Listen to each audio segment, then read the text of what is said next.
Assalamu alaikum. Today I am going to discuss how to get 140 plus in NET and I will also share my experience. So मैं आप लोगों को suggestion दूंगा कि आप लोगों को किस तरह प्रिपरेशन करनी चाहिए और मैंने किस तरह प्रिपरेशन की थी. So let's start.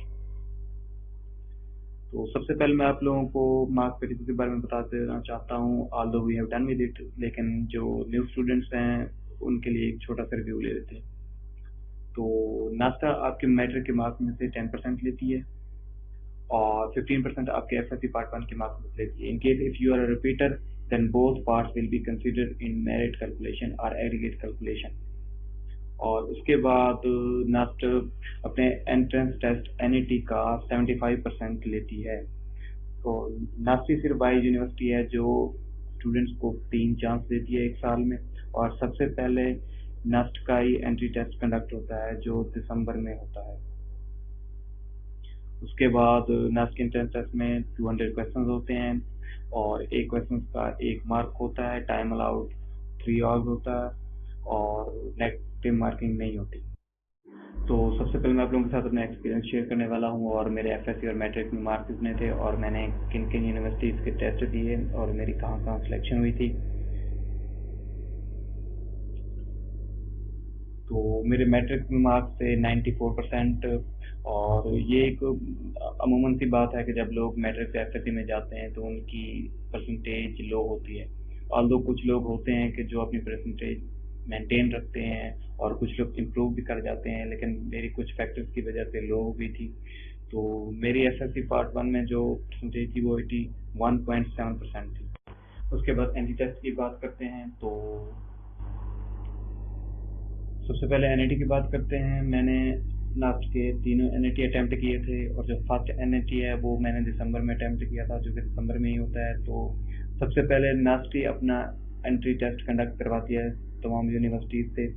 तो ये स्टूडेंट्स के लिए सबसे पहला टेस्ट होता है और इसमें स्टूडेंट्स को पता नहीं होता कि किस टाइप के क्वेश्चन आने वाले हैं. ऑल्दो उन्हें टेस्ट पैटर्न का पता होता है लेकिन टेस्ट टाइप का नहीं पता होता, क्वेश्चन टाइप का नहीं पता होता. तो मैंने भी ये टेस्ट अटैम्प्ट किया था. तो उस वक्त हमने सेकेंड ईयर का कुछ थोड़ा बहुत ही कोर्स कवर किया होता है, सब ने थोड़ा ही सा कोर्स ही कवर किया होता है, लाइक 2 और 3 चैप्टर्स.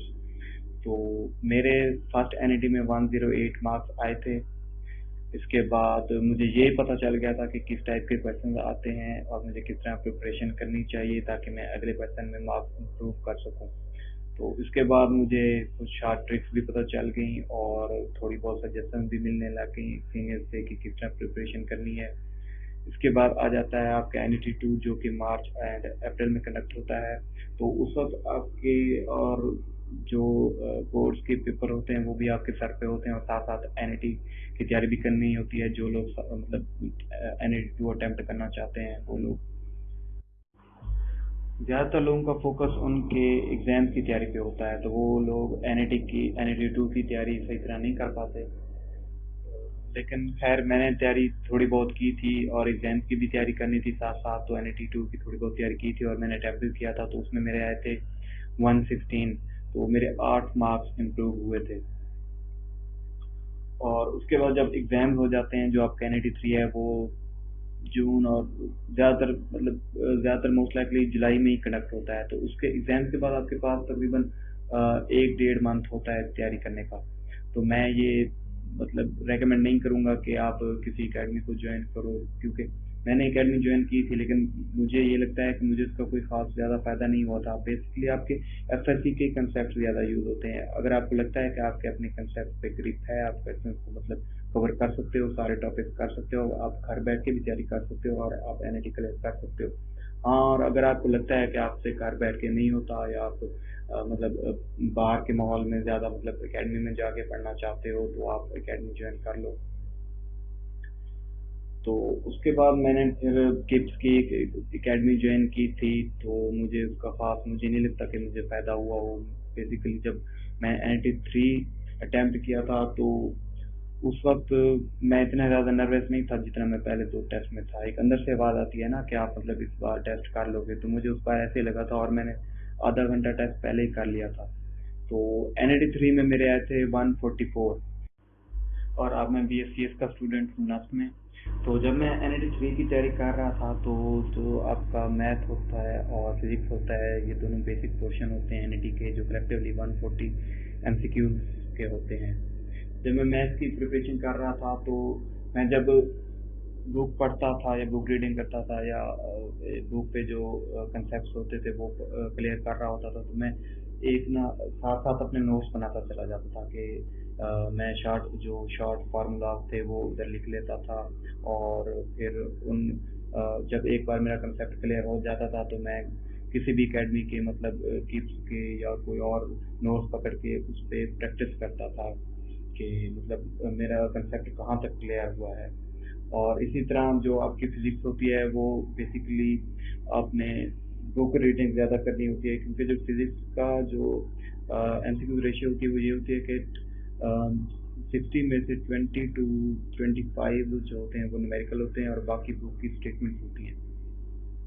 और नास्ट के NAT में लॉन्ग स्टेटमेंट्स के भी MCQ आते रहते हैं, लेकिन वो उनका जो आंसर होता है वो बेसिकली उनके अंदर ही छुपा होता है।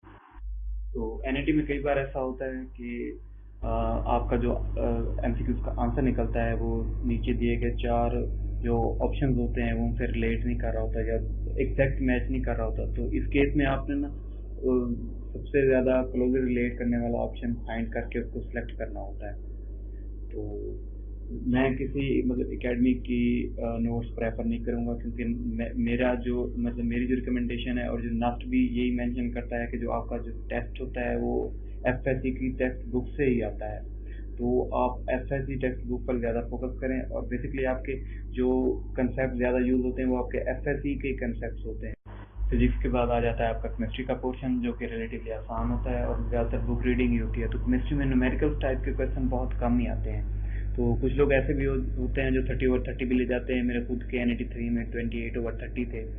तो केमिस्ट्री की वजह से ही मतलब मुझे नास्ट में एडमिशन मिला, क्योंकि जो मेरे NAT 1 और NAT 2 में फिजिक्स और मैथ के मार्क्स थे वो बस मतलब सेम ही थे। कभी मतलब NAT 1 में फॉर एग्जाम्पल मेरे 59 थे तो NAT 2 में 60 थे। और फिजिक्स में भी सेम, अगर 41 थे तो 42 थे या 40 थे, इतने ही थे। तो केमिस्ट्री की बेसिकली बुक रीडिंग ज़्यादा आती है, जो बुक लाइन्स होती हैं वो ज़्यादा आती हैं। तो जब मैं केमिस्ट्री की तैयारी करता था तो मैं जो मेन चीज़ें थी या इम्पोर्टेंट लाइन्स थी उनको मैं हाईलाइट करता जाता था। इसके बाद आ जाता है आपका इंग्लिश का पोर्शन। इंग्लिश का पोर्शन रिलेटिवली टफ होता है NAT में। तो जो AO लेवल के बच्चे होते हैं उनकी इंग्लिश की बेस काफ़ी अच्छी होती है तो वो उसको टैकल कर लेते हैं, लेकिन जो FSC के स्टूडेंट्स होते हैं वो इंग्लिश को सही तरह नहीं कर पाते। तो मैं तो यही रिकमेंड करूँगा कि अगर आपके पास टाइम है तो आप अपने इंग्लिश के कंसेप्ट को क्लियर कर लें, ज़्यादा स्ट्रॉन्ग कर लें, या फिर उधर NAT में तुक्का ही मारें जिस तरह मैंने मारे थे। तो तुक्का भी ऐसे नहीं मारना कि अगर आपको मतलब फॉर एग्जाम्पल आता नहीं है तो आप ऐसे ही आंखें बंद करके कोई भी ऑप्शन लगा के आगे चले जाओ। आपने फिर तुक्का मारते वक्त आपने फिर ये मतलब आपको जो सबसे ज़्यादा बेटर लग रहा होता है आपने वो सिलेक्ट करना होता है। तो तुक्के से भी लोगों के मतलब 10-11 आ ही जाते हैं, तो मेरे खुद के आ जाते थे 13-14। और उसके बाद आ जाता है आपका IQ का पोर्शन। वो थोड़ा सा टाइम लेता है लेकिन वो इतना ज़्यादा मुश्किल नहीं होता, वो आप आसानी से कर लोगे। और मेरे भी तकरीबन तीनों NAT में 10 में से 8-9 आते रहते थे। तो मैं अपनी अगली नेक्स्ट वीडियो में ये बताऊंगा कि आपने NAT को अटैम्प्ट किस तरह करना है, हाउ टू अटैम्प्ट NAT। तो मैं बेसिकली अब ये समराइज इतना करना चाहता हूँ कि जब आप प्रिपरेशन कर रहे हो ना तो आप जो मेन चीज़ें होती हैं वो आप एक छोटे से नोट पे लिखते जाओ, ताकि वो आपको जब आप लिख रहे हो तो वो आपके दिमाग में बैठती जाए। और फिजिक्स का भी यही है कि बुक रीडिंग करते वक्त आप जो मेन लाइंस हैं उनको वो करते जाओ, हाईलाइट करते जाओ। और जो छोटे छोटे फार्मूला की डेरिवेशन होती है, एक फार्मूला से दूसरा फार्मूला डेरिवेट करना, वो भी आप सीख लो। और हर क्वेश्चन को आपने हर एस्पेक्ट से देखना है, ठीक है। उसके बाद आपने अपनी कैलकुलेशन को फास्ट करना है, टाइम मैनेजमेंट आपने अपनी प्रूव करनी है। जिस तरह मैंने NAT 3 में कर ली थी कि मैंने आधा घंटा पहले ही टेस्ट कर लिया था। तो मेरी तो यही रिकमेंडेशन है कि आप मतलब प्रैक्टिस मैक्सिमम करो मैथ के लिए और फिजिक्स के लिए। केमिस्ट्री के लिए आप बुक रीडिंग करो, जो बुक की स्टेटमेंट्स हैं वही आती हैं। इंग्लिश अगर आपके पास टाइम है तो आप अपने कंसेप्ट ज़्यादा स्ट्रॉन्ग कर लो, और आईक्यू के आपको सैंपल्स मिल जाएंगे, मटेरियल वगैरह होते हैं पीडीएफ में, वो भी मतलब एक दो बार प्रैक्टिस उनकी कर लो तो वो भी हो जाएंगे। जिस तरह मैंने प्रिपरेशन की थी, मैंने अपना आपके साथ एक्सपीरियंस शेयर कर दिया। और उसके बाद मैंने दिया था ई कैट, जो कि जिसके लिए मेरा एग्रीगेट बना था 70%। तो मेरे ख्याल से उस वक्त सीएस में मेरा यूट लाहौर में हो जाता 70% पे आई कैट। उसके बाद दिया था मैंने कॉम्प्लेक्स का एनटीएस, जिसमें मेरा एग्रीगेट बना था 80.6%, और कॉन्सेप्ट पे भी मैं फर्स्ट लिस्ट में सेलेक्ट हो गया था सीएस में। और जो नेक्स्ट की जो मेरी फर्स्ट प्रेफरेंस थी वो सीएस ही थी, और मैं फर्स्ट लिस्ट में ही सिलेक्ट हो गया था। और इसके अलावा मैं नेक्स्ट में स्कॉलरशिप होल्डर भी हूँ, तो मैं आप लोगों को जल्द ये भी बताऊंगा कि आप लोग स्कॉलरशिप के लिए कौन कौन लोग एलिजिबल हैं, कौन नहीं है, और स्कॉलरशिप फॉर्म किस तरह फिल करनी है, तो वो इंशाल्लाह मैं आपको अपनी नेक्स्ट वीडियोस में बताऊंगा। तो अब बात करते हैं नेस्ट के टेस्ट पैटर्न्स की, कि नेस्ट कौन कौन से टेस्ट कंडक्ट करती है और किस टेस्ट का पैटर्न किस तरह होता है। तो सबसे पहले बात करते हैं इंजीनियरिंग के टेस्ट की। इंजीनियरिंग के टेस्ट से आप इंजीनियरिंग की field like mechanical, civil, chemical, material, environmental, ETC में जा सकते हैं। और इसके अलावा आप कंप्यूटर साइंस में भी इंजीनियरिंग का टेस्ट देके जा सकते हैं। और आप इसके अलावा तीनों बीएस के प्रोग्राम जो नेस्ट ऑफर करती है, बीएस मैथ, बीएस केमिस्ट्री और बीएस फिजिक्स, इनमें भी आप इंजीनियरिंग का टेस्ट देकर जा सकते हैं।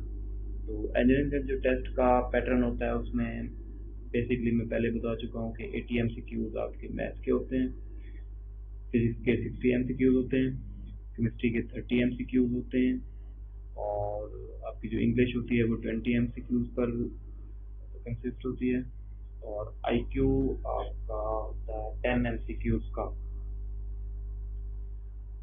उसके बाद आ जाती है बिजनेस और सोशल स्टडीज। बिजनेस और सोशल स्टडीज का पैटर्न थोड़ा सा चेंज है इनसे। तो इसमें जो मैथ होती है वो 80 होती है, लेकिन वो बेसिक और क्वांटिटेटिव मैथ होती है, वो एफएससी वाली मैथ नहीं होती। और इंग्लिश होती है 80 एमसीक्यू उसके होते हैं, जिसमें वो कम्प्रीहेंशन है, ईटीसी, उसके जो टॉपिक्स होते हैं वो अगर उनके बारे में पूछना है तो आप कमेंट्स में पूछें, मैं आपको बता दूंगा। और 40 एमसीक्यूज आपके आईक्यू के होते हैं। तो मुझे तो ये लगता है कि जो बिजनेस का टेस्ट होता है वो रिलेटिवली टफ होता है। इसके बाद आ जाती हैं आर्किटेक्चर, आर्ट एंड डिज़ाइन का टेस्ट। तो इसमें 60 एमसीक्यूज आपके एफएससी वाली मैथ के होते हैं, फिजिक्स के 60 एमसीक्यूज होते हैं, और इंग्लिश के 50 एमसीक्यूज होते हैं, और आईक्यू के 30 एमसीक्यूज होते हैं। तो आज से तकरीबन 1-2 साल पहले, मेरे ख्याल से 2 साल पहले, जो आर्किटेक्चर का टेस्ट था उसका पैटर्न और था। उसमें आपके 60% के लाइक एमसीक्यूज थे, और कोई 40% का आपका पेपर बेस्ड स्केच टाइप होता था, जिसमें आपने स्केच करके कुछ देना होता था मेरे ख्याल से। लेकिन अब पॉलिसी चेंज हो चुकी है, तो अब टेस्ट पैटर्न ये है जिसमें मैथ 60, फिजिक्स 60, इंग्लिश 50 और आईक्यू 30। उसके बाद आ जाता है आपका कंप्यूटर साइंस। आप कंप्यूटर साइंस के लिए अलग से भी टेस्ट दे सकते हो। जो आईपीएस के स्टूडेंट्स होते हैं वो ज़्यादातर ये टेस्ट प्रेफर करते हैं, क्योंकि उन लोगों ने केमिस्ट्री पढ़ी नहीं होती। तो ये बेसिकली सेम ही है, बस इंजीनियरिंग की तरह ही है, लेकिन इसमें केमिस्ट्री की जगह कंप्यूटर आ जाता है। तो इसमें 80% वही मैथ के होते हैं, फिजिक्स के 60 होते हैं, और केमिस्ट्री की जगह आपका कंप्यूटर आ जाता है जो कि 30 एमसीक्यूज का होता है, और इंग्लिश 20 एमसीक्यूज की होती है सेम, और आईक्यू 10 एमसीक्यूज का। इसके बाद आ जाती हैं आपकी बायोसाइंसेज। तो जो बायोसाइंसेज का टेस्ट होता है, आप उससे बायोसाइंसेज की जो फील्ड है उनमें भी अप्लाई कर सकते हैं, और बीएस केमिस्ट्री में भी अप्लाई कर सकते हैं। तो इसमें मैथ की जगह बायो आ जाती है, जो कि 80 एमसीक्यूज की होती है। फिजिक्स इसमें 30 एमसीक्यूज की होती है, जो कि इंजीनियरिंग में 60 की होती है, और केमिस्ट्री इसमें 60 की होती है, जो कि इंजीनियरिंग में 30 की होती है। और आपकी जो इंग्लिश होती है वो सेम रहती है 20 एमसीक्यूज की, और आईक्यू के 10 एमसीक्यूज होते हैं। इसके बाद मैं आप लोगों को बीएस का टेस्ट पैटर्न बता देता हूँ कि आप इंजीनियरिंग के टेस्ट के साथ साथ आप बीएस के अलग से टेस्ट भी देकर बीएस की फील्ड में जा सकते हैं। तो उनमें बीएस प्रोग्राम्स में बीएस मैथ, जो कि उसमें 170 क्वेश्चन मैथ के होते हैं, फिजिक्स के क्वेश्चन नहीं होते, केमिस्ट्री के नहीं होते, फिर इंग्लिश 20 की होती है और IQ 10 का होता है। तो तीनों BS के प्रोग्राम में इंग्लिश और IQ का जो पोर्शन होता है वो सेम रहता है, 20 लाइक इंग्लिश 20 एंड IQ 10। और BS फिजिक्स में ये है कि आपके मैथ के 80 क्वेश्चन होते हैं, फिजिक्स के 90 होते हैं, केमिस्ट्री 0, इंग्लिश IQ सेम। और BS केमिस्ट्री में आपकी मैथ और फिजिक्स 0 होती है, 180 क्वेश्चन आपके केमिस्ट्री के होते हैं जो कि रिलेटिवली आसान होते हैं, इतने ज़्यादा मुश्किल नहीं होते केमिस्ट्री के। बुक रीडिंग ही आती है ज़्यादातर, न्यूमेरिकल टाइप क्वेश्चन कम ही आते हैं, और इंग्लिश और IQ सेम रहते हैं। तो सबसे पहले चैनल सब्सक्राइब कीजिए, बेल आइकन को प्रेस कीजिए ताकि मैं जो नेक्स्ट वीडियोस अपलोड करने वाला हूँ उसका आपको नोटिफिकेशन रिसीव हो। और नेक्स्ट वीडियो मैं इंशाल्लाह जल्दी अपलोड करूँगा। तो इसके रिलेटेड या प्रिपरेशन के रिलेटेड या आपको किसी मटेरियल की ज़रूरत है, उसके रिलेटेड आपकी कोई क्यूरीज हैं तो आप नीचे कमेंट्स में ड्रॉप करो, मैं इंशाल्लाह रिस्पॉन्स करूँगा। अल्लाह हाफिज़।